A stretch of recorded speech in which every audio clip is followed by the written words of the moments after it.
Gulay. Ito, mahit na yung kawali. Lagyan natin ng mantika.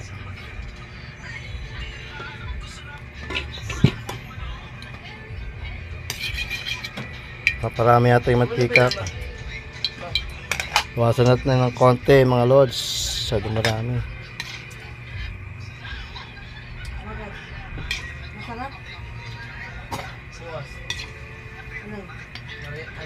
Yan, mahit na yung mantika. Lagyan natin ng sibuyas.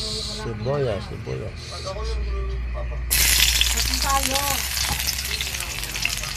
Kasi na kayo lods, ang kamay lang gamit natin.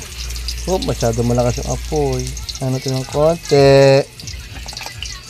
Halo-halo natin yung sibuyas. Sibuyas lang nalagyan natin mga lods. Wala tayong baon. Tinakabili. Medyo mapula-pula na yung sibuyas. Lagyan na natin ng gulay. Yun o! Sarap! Halu-haluin lang natin ng gulay.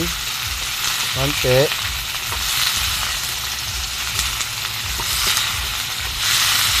Lagyan natin ng tubig. Big. Lagyan yung tubig.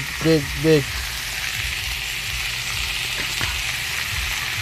Natin ang tubig para hindi siya masunog. Para may sabaw-sabaw ng konti.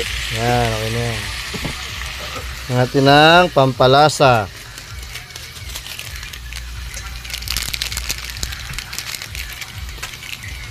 Para mamaya takpan natin. Yan. Mamaya natin lagyan ng asin. Takpan muna natin. Yan. Okay, balik na siya after 5 minutes. Okay, after 5 minutes, tingnan natin ang gulay kung malambot na ba o hindi pa. Halu-haluin muna natin. Hindi pa. Lagyan natin siya ng asin.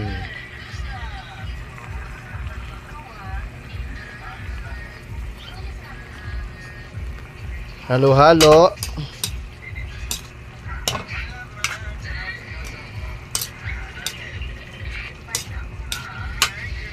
Okay, tingnan natin kung malasa. Okay, malasa na. Palambutin na natin ng konti. Takpan natin uli mga lods. Tapos balikan natin after 5 minutes uli. After 5 minutes, tingnan natin kung malambot na yung yung tag dito. Ang gulo ito.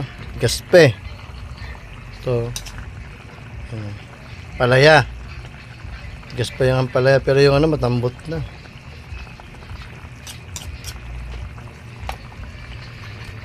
Palambutin muna natin ang palaya konti. Takpan natin uli. Mga 3 minutes balik natin. Balik tayo ng 3 minutes.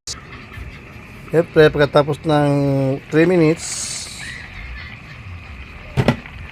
lagyan na natin ang anak ng tinapa. Patong lang natin siya dyan para hindi siya madudurog.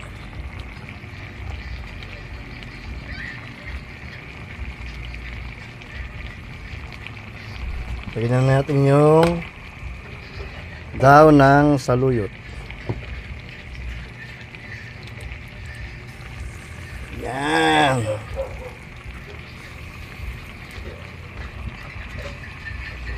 Takpan natin uli. Pag okay na yung saluyot, patayin na natin yung apoy. Balik tayo mga 2 minuto. Okay, tingnan natin. Wow, luto na siya mga lods.